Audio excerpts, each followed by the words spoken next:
नमस्कार, आप देख रहे हैं सीएनबीसी आवाज। सुप्रीम कोर्ट ने आईटी कानून की विवादित धारा 66A को खत्म करने का ऐतिहासिक फैसला किया है, लेकिन हम इस लड़ाई को इस मुकाम तक पहुंचाने के लिए सबसे पहले तो कुछ खलनायकों का शुक्रिया अदा करना चाहते हैं। इनमें अहम है उन लोगों की सरकारें, ममता बनर्जी या आजम खान यूपी में, या शिवसेना, जिन लोगों ने ऐसे मामलों में इस कानून का मिसयूज करके अपने पुलिस अफसरों से मुकदमे करवाए, जिस कारण से मामला यहां तक पहुंचा कि सुप्रीम कोर्ट ने आज एक अपना फैसला सुनाया।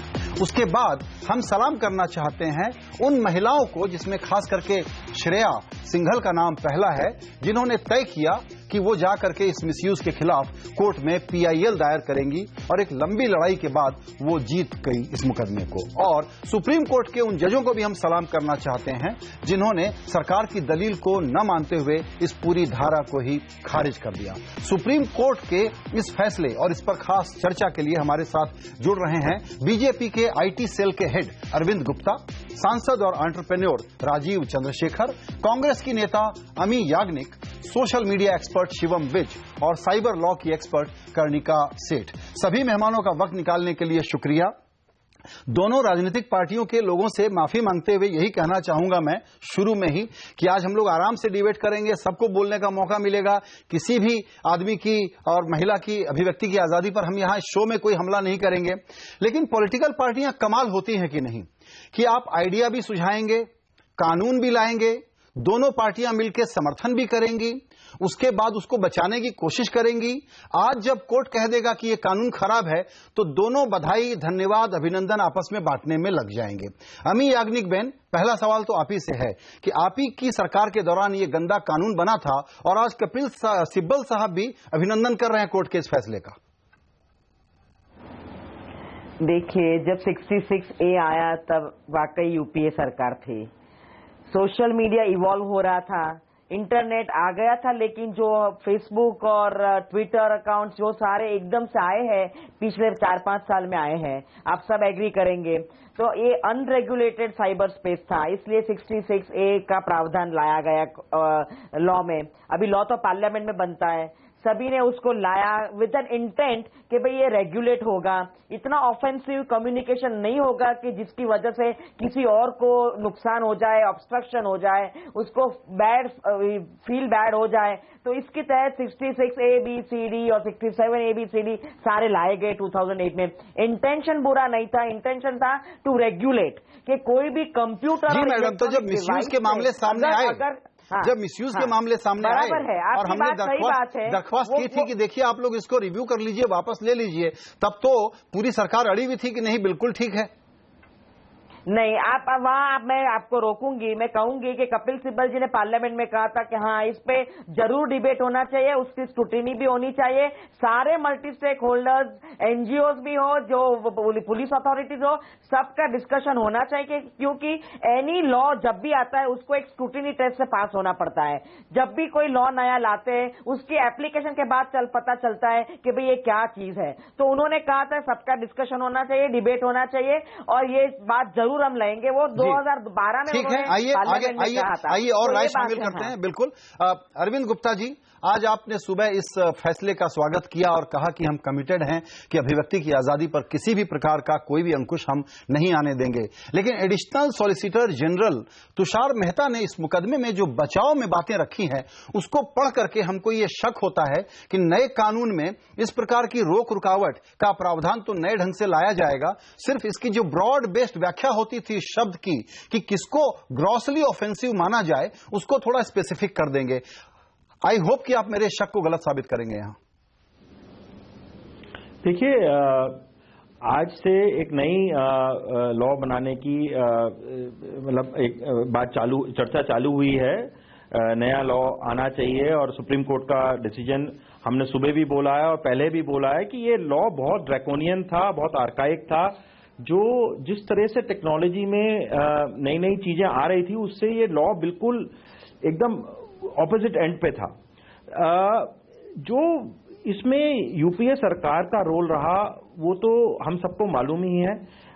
बीजेपी ने इसको ऑफिशियली 2012-2013 में हरदम कंडेम किया, हरदम ये बोला कि ये लॉ आर्काइक है, ये ड्रैकोनियन है, ये फ्रीडम ऑफ एक्सप्रेशन और फ्रीडम ऑफ स्पीच के ऊपर एक बहुत बड़ा काला धब्बा है।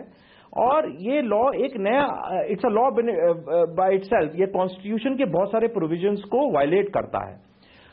आज उसी चीज को हम कहते हैं कि आगे चल के जो भी गाइडलाइंस, लॉ, जो भी जिस सर मेरा सवाल जी वो ऐसा बने। मेरे को कंप्लीट करने दीजिए। देखिए, पहली बात जो अभी आपने बोली कि जो कोर्ट में हमारी सॉलिसिटर जनरल की जो पोजीशन थी, वो आप जो कह रहे हैं उससे अलग है। मैं समझा रहा हूं आपको, मैं समझा रहा हूं। जो कोर्ट के अंदर जो रिप्रेजेंटेशन थी बहुत सिंपल थी कि क्या लॉ की कोई जरूरत है। क्वेश्चन यह था कि किसी लॉ की जरूरत है ऑनलाइन साइबर स्पेस दुनिया के लिए, तो उसका आंसर था हाँ, एक लॉ की जरूरत है। लेकिन वो लॉ जो है 19 जो सेक्शन 19(1) और 19(2) के प्रोविजंस के तहत होना चाहिए। जो आपकी फ्रीडम्स हैं जो 19(1) में डिफाइंड है, वो सारी की सारी ऑनलाइन वर्ल्ड में एप्लीकेबल होनी चाहिए। और जो रीजनेबल रिस्ट्रिक्शंस हैं 19(2) की, उसमें कोई भी किसी का मत अलग नहीं हो सकता। जो 19(2) की रिस्ट्रिक्शंस हैं वो सारी की सारी साइबर वर्ल्ड में भी अप्लाई करनी चाहिए। तो जो चीज बेसिकली ऑफलाइन वर्ल्ड में है वही रिस्ट्रिक्शंस हमारी साइबर दुनिया में भी होनी चाहिए। They should mirror each other. तो जो हमारे गवर्नमेंट के वकीलों ने बात कही है वो बिल्कुल यही बात कही है। जी बिल्कुल। आज इसी को लेकर हम सुप्रीम कोर्ट के डिसीजन को वेलकम कर रहे हैं कि वही चीज सुप्रीम कोर्ट के वर्डिक्ट ने कही है बिल्कुल, जहां रीजनेबल रिस्ट्रिक्शंस की जरूरत है वो रहे, बाकी सब जगह ये कानून की जरूरत नहीं। जी बिल्कुल। आइए राजीव चंद्रशेखर, आप इस मामले में शुरू से लगे रहे, जुड़े रहे, आप ही बताएंगे कि कैसे 7 मिनट में सभी पार्टियों ने मिल करके इसको संसद से पास कराया था। अभी आपने बीजेपी के प्रवक्ता अरविंद जी की राय सुनी कि हम जो ऑफलाइन वर्ल्ड में लागू है वही रिस्ट्रिक्शन लगाते हुए एक नया कानून लाएंगे, और वो आज के सुप्रीम कोर्ट के फैसले का स्वागत करते हैं। हमारा कहना है कि किसी भी प्रकार का कोई रिस्ट्रिक्शन यहां पर होना नहीं चाहिए, और हमको थोड़ा डर अभी भी लगता है कि ये रिस्ट्रिक्शन लेकर के तो आएंगे। देखिए संजय जी, एक तो मैं कंग्रेचुलेट करता हूं सुप्रीम कोर्ट को, और जो भी ये फ्री स्पीच के पीछे लगे हुए थे 4-5 साल से, ये उनकी विक्ट्री है। सो हैविंग सेड दैट, जो अरविंद जी कह रहे हैं एकदम सही बात है। ये जो 208 में लॉ पास हुआ था, बिना चर्चा के, बिना डिबेट के, 5 मिनट में, दिन में पास हुआ था। It is dated, it has to be replaced and replaced by a contemporaneous law. इसमें दो मत नहीं हो सकता है कि ये लॉ जो हम आज तक भुगत रहे थे 2008 के जो पास हुआ था, वो एक absolutely retrograde anti free speech law था, और सुप्रीम कोर्ट ने जो आज किया है is an absolutely welcome step. बिल्कुल। What is the way forward, ये तो अभी गवर्नमेंट को एक मल्टी स्टेक होल्डर ट्रांसपेरेंटली एक कॉन्टोर्स बनाना चाहिए कि क्या है एक्सपेक्टेशन। हाँ। और ये बिल्कुल यहां पर हम कर्णिका जी की राय लेंगे कि लीगली अब कैसे वो देखती हैं कि क्या बेहतर होगा इस देश की डेमोक्रेसी और फ्रीडम ऑफ स्पीच की सुरक्षा के लिए। लेकिन उसके पहले एक राय हम ले लेते हैं शिवम विज की। शिवम, इसमें तो एक 69 वाला भी एक एक्ट जो प्रोविजन है वो ये है कि सरकार चुपचाप जिसको चाहे, जिसका भी वेबसाइट चाहे बंद कर दे, किसी भी वक्त बंद कर दे, किसी नोटिस की भी जरूरत नहीं पड़ेगी। और अभी यह है कि बस तत्काल गिरफ्तारी नहीं होगी, थोड़ा जांच परख करके गिरफ्तारी कर लेंगे। कुछ इस तरह के कानून आने की आशंका हो सकती है। आप कैसे देखते हैं, आज के फैसले के बाद क्या होना चाहिए? नहीं संजय जी, सवाल ये है कि क्या हमें कोई स्पेशल कानून की जरूरत है जो आईपीसी और सीआरपीसी है, जो कि प्रिंट पे, टीवी पे, हम सब पे लागू होता है। अगर हम कोई पर्चा भी बांटे बाजार में, उससे भी लागू होता है, वही इंटरनेट पे भी लागू है। तो क्या हमें जरूरत है कोई इंटरनेट स्पेशल लॉ की? मैं कहता हूं हमें कोई जरूरत ही नहीं है, कोई नए कानून की कोई जरूरत नहीं है। आप अगर इंटरनेट से हिंसा भड़का रहे हैं, आईपीसी सीआरपीसी काफी है। आप किसी को डिफेम कर रहे हैं, डेफेमेशन लॉ है, तो कोई जरूरत नहीं है। जरूरत है नए कानून की ये कि जो नेता लोग हैं उनको अच्छा नहीं लगता कि जनता 5 साल में एक बार बोलती थी, अब रोज रोज बोलती है। ये इतनी अभिव्यक्ति की स्वतंत्रता नेताओं को, चाहे वो बीजेपी हो, चाहे वो कांग्रेस हो, चाहे वो ममता बनर्जी हो, चाहे वो जेडी हो, चाहे शिव सैनिक हो, उनको पसंद नहीं है। तो अब ये जो रोज बोलने की स्वतंत्रता हमें मिल गई है, इस पे इन्होंने एक लगाम लगाया 66A जिसमें कांग्रेस बीजेपी सब एक हैं, मिले हुए हैं। ये सब साबित हो गया है। जैसे बीजेपी ने डिफेंड किया 66A को सुप्रीम कोर्ट में, जो चुनाव से पहले बोलते थे उसका उल्टा बोले, ये एफिडेविट में जाके कहा कि 66A ठीक है, कोई बात नहीं, बस गाइडलाइन लगा देंगे, वही जो कपिल सिब्बल कहते थे। अब ये कह रहे कि नया कानून लाएंगे, ये हमें छोड़ेंगे नहीं। ये चाहते हैं कि हम 5 साल में एक बार बोले, बाकी ठीक है। अरविंद जी इस बात का जवाब दें, उसके पहले कर्णिका जी, शिवम ये सवाल उठा रहे हैं कि मौजूदा कानून इन सारे खतरों का उसका इंतजाम करने के लिए पर्याप्त हैं, किसी विशेष कानून की जरूरत नहीं है। आप भी ये मानती हैं? नहीं, मैं बिल्कुल इस बात से सहमत नहीं हूं, क्योंकि आईटी एक्ट का होना बहुत जरूरी है और उसके प्रोविजंस भी इक्वली इम्पोर्टेंट हैं। देखिए, जो इंटरनेट है आज की डेट में, हर इंडस्ट्री इंटरनेट पे चल रही है, चाहे प्रिंट मीडिया से रिलेटेड हो, आप टीवी चैनल्स भी देख सकते हैं, रेडियो भी आप सुन सकते हैं, और VoIP का यूज हो रहा है। तो मेरे हिसाब से तो इतना कन्वर्जेंस है इस टाइम इंडस्ट्री में कि हमें एक होमोजेनस कन्वर्जेंस लॉ भी लाने की जरूरत है। और आईटी एक्ट, क्योंकि टेक्नोलॉजी हर स्फीयर में यूज हो रही है, उसके स्पेसिफिक सेक्शंस होने इसलिए जरूरी हैं क्योंकि उसका इम्पैक्ट बहुत फार रीचिंग है। जो आप ऑफलाइन में आपको डेफेमेशन होगा, वो आपको ऑनलाइन में कहीं ज्यादा होगा, और जो रीच इंटरनेट की है वो एक प्रिंट मीडिया शायद उसकी नहीं होगी। तो इस वजह से ये कानून और उसकी पिक्यूलरिटीज इतनी ज्यादा हैं, इसकी पिक्यूलरिटीज बहुत ज्यादा हैं इंटरनेट की। तो मेरे हिसाब से इसका लॉ और स्ट्रांग होना चाहिए, क्लियर होना चाहिए। जरूर मैं मानती हूं कि सेक्शन 66A अनकॉन्स्टिट्यूशनल है मेरी आइज में भी, बिकॉज जो सेक्शंस थे और जो ऑब्वियस जो उसके टर्म्स थे बहुत ही वेग थे, इतने सब्जेक्टिव थे कि कोई भी ऑब्जेक्टिव इंटरप्रिटेशन आना बहुत ही मुश्किल काम था, और इसलिए मिसयूज हो रहा था। तो ये एक वेलकम स्टेप है एंड एक अच्छा डिसीजन है। बट हाँ, एक लॉ होना इंटरनेट को रेगुलेट करने के लिए कुछ हद तक जरूरी है, कंसिडरिंग 19(2) ऑफ आवर कॉन्स्टिट्यूशन, क्योंकि जहां पब्लिक मोरालिटी या पब्लिक डिसेंसी, आप देख लीजिए पब्लिक ऑर्डर की बात आती है, तो वो होना बहुत जरूरी है।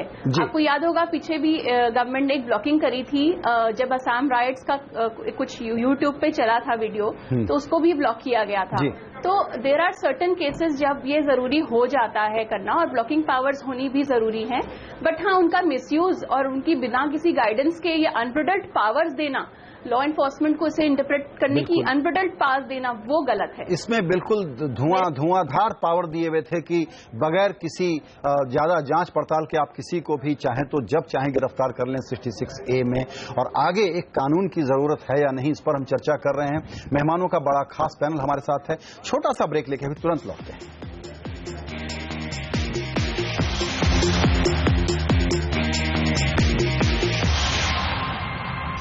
फ्री स्पीच की हिफाजत में खड़ा हुआ सुप्रीम कोर्ट, और इसी विषय पर हम बात कर रहे हैं मेहमानों के खास पैनल से।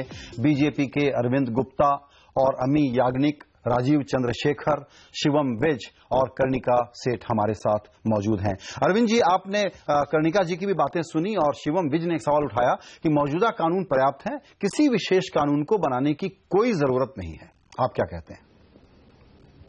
देखिए, जो शिवम कह रहे हैं कि एक नए कानून बनाने की जरूरत नहीं है, तो कहीं मैं शिवम और कहीं कर्णिका जी की बात से दोनों से सहमत हूं कि एक कन्वर्जेंस की जरूरत है।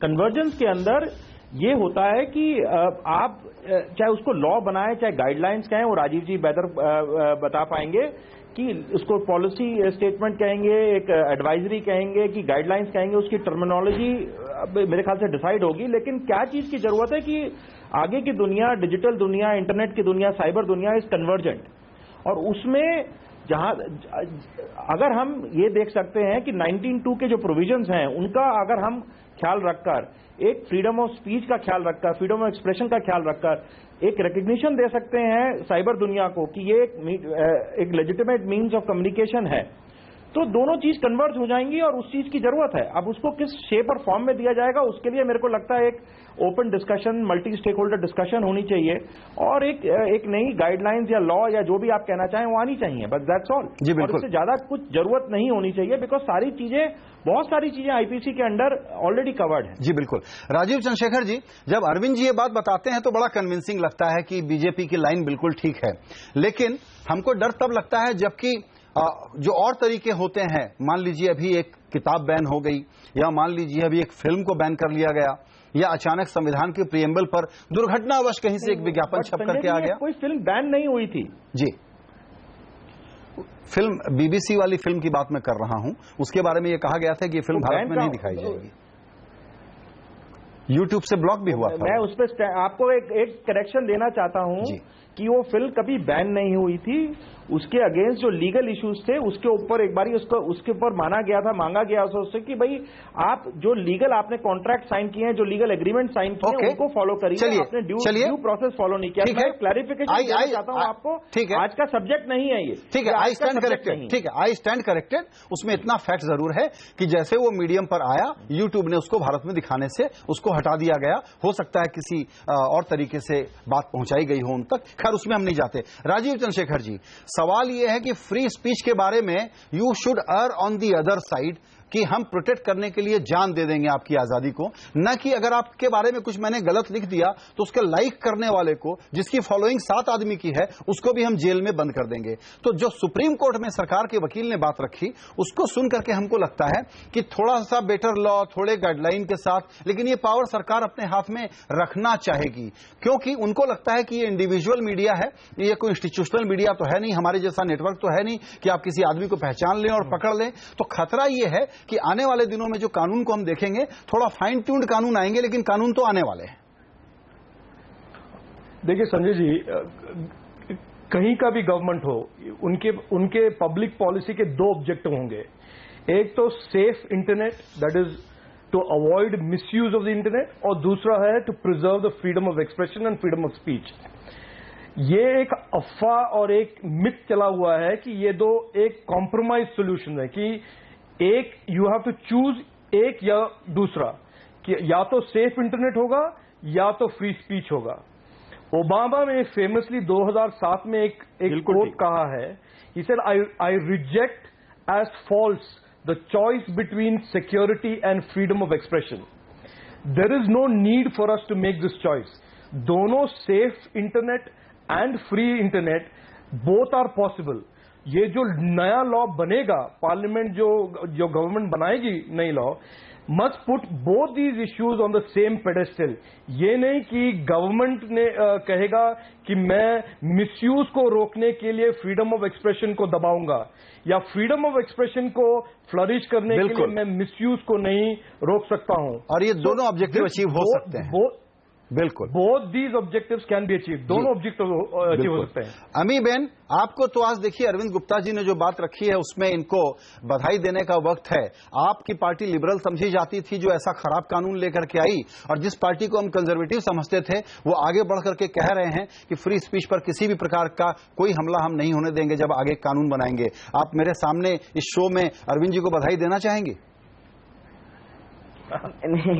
डेफिनेटली उनका जो ख्यालात है वो प्रोग्रेसिव बता रहे हैं, लेकिन आप फिर से मैं मेरी बात दोहराऊंगी कि व्हेन इंफॉर्मेशन टेक्नोलॉजी एक्ट 2000 में आया तो आप सोचो कि जो इलेक्ट्रॉनिक रिकॉर्ड्स की बात हो रही है, इलेक्ट्रॉनिक सिग्नेचर की बात हो रही है, सारा जो इलेक्ट्रॉनिक मीडिया है, कंप्यूटर यूसेज है, मोबाइल यूसेज है, ये सारा एक एक्ट के तहत लाना जरूरी था, बिकॉज इससे पहले टेक्नोलॉजी थी ही नहीं।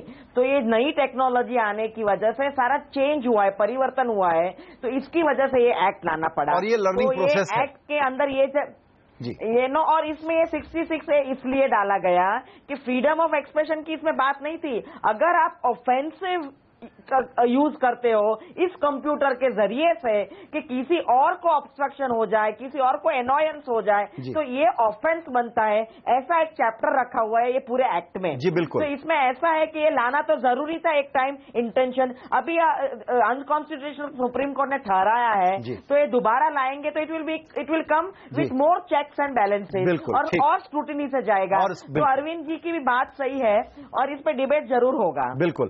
शिवम, हमको ये क्रेडिट इस सरकार को देना चाहिए कि इंटरनेट के मामले में, टेक्नोलॉजी के मामले में, न्यू इकोनॉमी के मामले में ये सरकार बड़ी ओपन माइंडेड है और एक नए तरह के रिवॉल्यूशन को सपोर्ट कर रही है। तो ऐसे में आने वाले दिनों में नेट न्यूट्रलिटी का इशू हो या इंटरनेट गवर्नेंस का इशू हो, जिसमें कि दरअसल कोई गवर्नेंस होना ही नहीं चाहिए, हमारी राय हो सकती है, लेकिन ये लोग अब इसको ठीक से हैंडल करेंगे, ये आशा आपको बनती है? नहीं संजय जी, बिल्कुल नहीं बनती है, क्योंकि इस गवर्नमेंट ने बहुत बड़ा धोखा हमें दिया 66A पे। चुनाव से पहले तो बोला कि हमारे साथ है, कांग्रेस के खिलाफ है।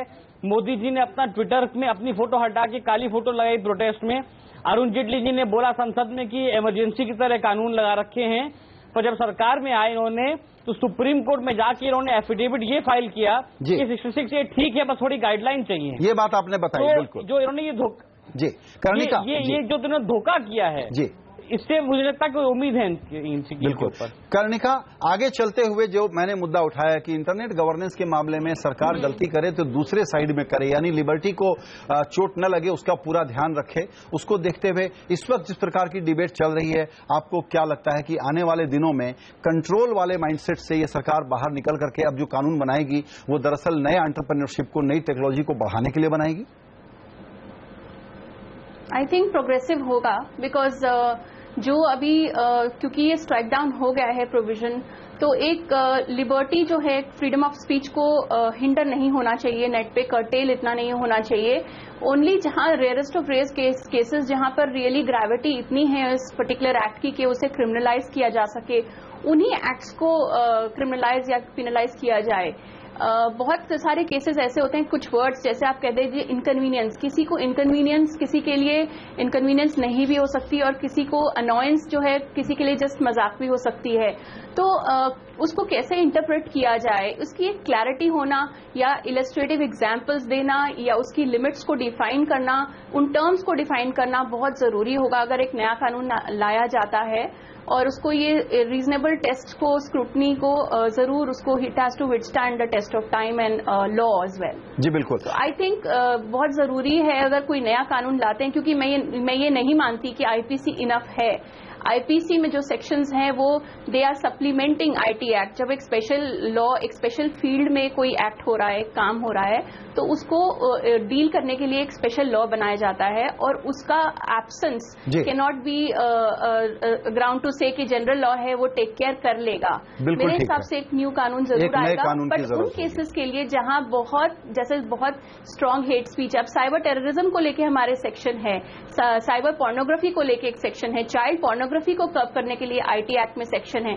ऐसे तो कहा जा सकता है कि 292 आईपीसी में भी दिया है वो सब। इनफैक्ट उसमें होता ही है madam, I don't think so, बिल्कुल उसमें होता ही है कि उन मामलों में हम कभी नहीं है, वो छोटा टर्म है जी। नहीं, मामले में होता क्या है मैडम कि दरअसल की स्ट्रिंजेंट पनिशमेंट्स होनी चाहिए। बिल्कुल, और उसमें होता ही है कि हम कभी भी किसी उत्साहित पुलिस ऑफिसर को पोर्नो वाले मामले में केस दर्ज करते हुए नहीं देखते। जिस तेजी से वो किसी नेता पर अटैक हो जाए तो केस दर्ज करते हुए नजर आता है। बहरहाल वो एक दूसरा मसला है। अरविंद गुप्ता जी, लास्ट वर्ड आपके पास लेकर के आऊंगा। हमको थोड़ी सी चिंता तब होती है जब फेसबुक का डेटा ये बताता है कि 6 महीने में 6000 रिक्वेस्ट भेजी गई सरकार की तरफ से कि आप इसको हटा लीजिए, आप उसको हटा लीजिए। उसको देखते हुए आज जो कोर्ट ने कहा है, आगे चलते हुए क्या हम ये आशा रखें कि 66 से लेकर 69 से लेकर 79 ऐसे सारी धाराओं को जिसके मिसयूज का खतरा है आप हटाने के लिए कटिबद्ध रहेंगे? नहीं, देखिए, आप फेसबुक का जो डेटा है, कितने यूजर्स हैं इंडिया में, दुनिया में नंबर 2 नंबर पे फेसबुक यूजर्स इंडिया में हैं, उस कॉन्टेक्स्ट में देखें तो हमारी जो गवर्नमेंट की, अगर कोई गवर्नमेंट को 19(2) की जो रिस्ट्रिक्शंस हैं, जहाँ नेशनल सिक्योरिटी का इशू है, हेट स्पीच का इशू है, वहां पर अगर गवर्नमेंट को पता करना होता है कि ये अकाउंट कहां से ऑपरेट कर रहा है, किस तरह की एक्टिविटी कर रहा है, मेरे ख्याल से दुनिया के किसी कोने में भी और यहाँ के किसी भी पैनल में उस पर दो मत नहीं होनी चाहिए। और यही हमारी गवर्नमेंट का वो रहा है, जहां नेशनल सिक्योरिटी और सोवेरेनिटी ऑफ द कंट्री का इशू रहा है, उधर ही हमारा सारा मोटिव रहा है। आपने पॉलिटिकल वेंडेटा बिल्कुल भी नहीं देखा है हमारी किसी भी अभी तक मूव्स में 9 महीने की सरकार में पॉलिटिकल वेंडेटा नहीं रहा है। बिल्कुल, हम आशा यही करते हैं कि दरअसल हम बिल्कुल फ्रीडम ऑफ स्पीच में है एंड एक्सप्रेशन में है और सारी क्रिएटिविटी और इनोवेशन को सपोर्ट करते हैं। डिजिटल इंडिया कैंपेन बिल्कुल यही सबसे इंपॉर्टेंट बात है कि क्रिएटिविटी और इनोवेशन और बोलने की आजादी के बारे में कमिटमेंट पूरा रहना चाहिए। यही आज का बड़ा मैसेज निकल करके आया है सुप्रीम कोर्ट के इस हिदायत के साथ, इस आदेश के साथ। सभी मेहमानों का इस चर्चा में शामिल होने के लिए और अपनी राय हमारे सामने रखने के लिए बहुत शुक्रिया। नमस्कार।